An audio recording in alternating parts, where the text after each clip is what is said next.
Hello, welcome back to Automotivania. Now this is my first video I'm making with proper cameras instead of my phone. I also want to give you an extra reminder to subscribe because there's many more of these reviews coming soon. I have 8 cars I can possibly be reviewing and they'll all be made with proper cameras. So yes, thank you.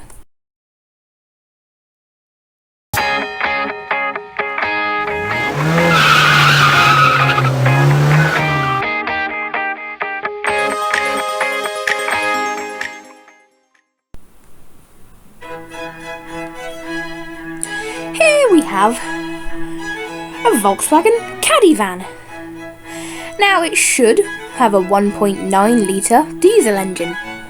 It should do about 45 miles per gallon and it should have about 104 brake horsepower. But there's just one thing. It doesn't.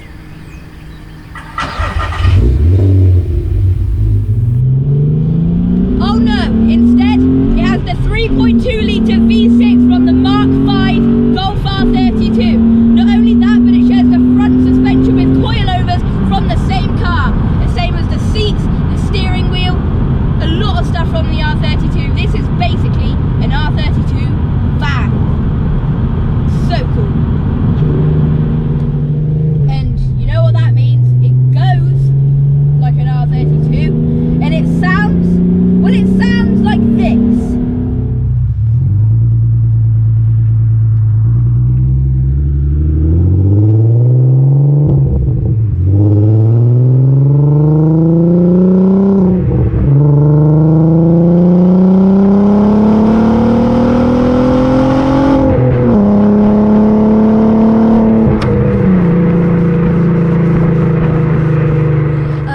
I've got an owner.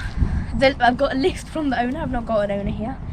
The list from the owner. So these are all the stuff that's been done. We've got the Mark V R32 engine conversion, obviously.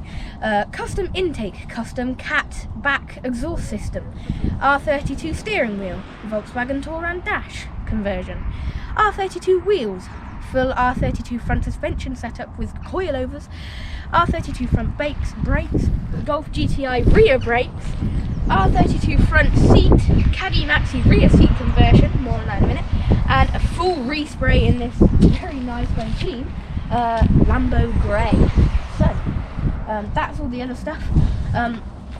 Let's take a look at the exterior and interior now. Let's move on. Let's look at the exterior of this car. Van, sorry. Used to say car. So, that's not shut. That is shut. Maybe not. Okay, let's start here. So we have, like I mentioned, some very nice looking R32 wheels. The wheels on the R32 are just so nice and these benefit from that. As I said again, Lambo grey colour, which is just so nice. Then round to the back, cameraman. We've got this tinted rear windscreen and some nice lights that have looked like they're from a normal Caddy, and then these really nice double exhausts. Yeah, they just sound amazing and they look amazing as well. It doesn't look, apart from the things that you get from the R32 on it, it doesn't look like it'd be as fast as it is. It is, but it is very quick. On the side, yeah, it's basically just a Caddy van with wheels that are nice instead of not nice ones like what's on this van here. And then round to the front, we've got a blacked out Volkswagen badge, some very poorly stuck on Automotivania number plates because it's wet, and then this diffusery bit here. Yeah, so it's all very nice, all very simple looking, but it gives that element of surprise when you're behind it or in front of it and it overtakes you or it dusts you. So yeah, very cool looking car. Dusts you, does it? Does dust you. Right, let's move on. Let's look at the interior of this car. Van. Keep saying car. Right, so inside of here, like I said, we have the dashboard from a Volkswagen Touran or Touran, whatever you want to call it. Have the steering wheel from an R32. We've got even the DSG automatic paddle shifters, but then we've got this gear knob, which I think it's from the Golf, because it's got that golf ball effect, which normally on the Golf. We then got our ESP off button, all this from the Touran, I call it Touran. Glove box, we'll more on cubby holders in a sec. And yeah, it's benefits from having like the height and the space of a van inside, but then it's got all your R32 and Touran features. Over to the gauge cluster here.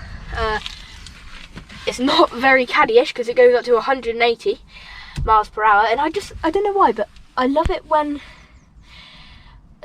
car gauge clusters go up to 180. I just find that really cool. I don't know why. So yeah, apart from that, it's all very normal. So let's now look at some practicality stuff. Let's move on.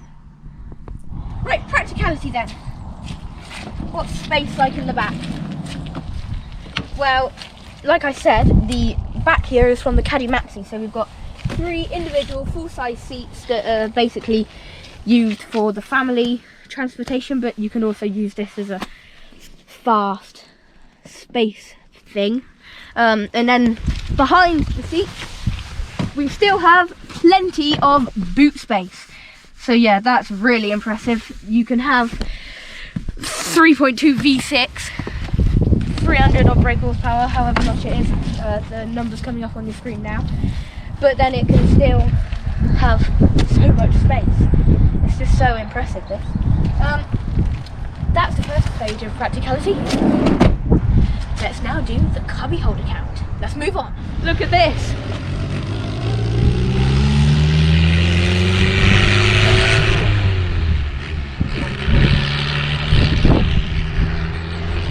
Wow, right, cubby holder count time. Let's do the cubby holder count.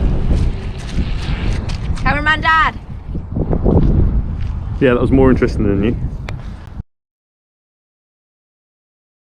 Now here in the cubby holder count, I have a technical issue in editing. The sound just goes. I don't understand why. It was working fine and now it's just stopped.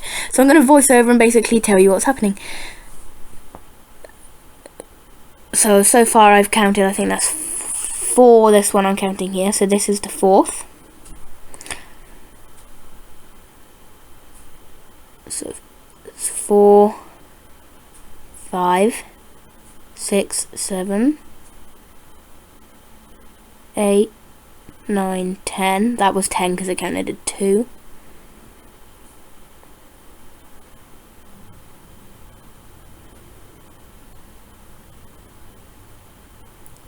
So I've counted 10 in the front. Then we go back into the back. And then in the back I try and squeeze into a child seat while counting 11, 12, 13, and then my dad points up there and we get the 14th one, but I then decide that that's actually going to go to 19 because it's so massive. So that's 19 points. However, there is one slight issue. Could you call the I cubby holder? counted it wrong. Well, I didn't count it wrong, but I missed one, sorry. So it's actually 15 or 20 in my way. So 20 cubby holders, also known as 15. Right, let's look at the 3.2 V6 that make the noises. Not that. Not that. So under here we've got a block there, and then this is the air intake that makes the sucking sound. So it goes through there, all up here, into the air intake, into the engine for more air and stuff. And then we've got some more stuff everywhere. More stuff. And there's no turbo, it's naturally aspirated. So yeah, we've got a lot of stuff. Let's move on. So then, I'm 13, I can't drive unless it's on private land, so cameraman Dad, you can drive. Do you love this car? I'm very fortunate to have a friend that's got this car and I absolutely love it. Have you driven an R32 before? I have. And is it like the R32? Yeah, but a lot bouncier. Yes. And it's got front wheel drive, not four wheel drive. What do you prefer? Like, tell me about that. So the four-wheel drive has traction control where this has none. It's just wheel spinning everywhere. And this one is just great because it's so playful, where the R34 you can just zoom it round corners and you'll get away with a lot more. This one you have to be a bit more careful. Thank you for that, cameraman Dad. Right then, let's move on. Right then, we're at the part of the video where I say thanks for watching Automotivania. But first, just listen to this noise again.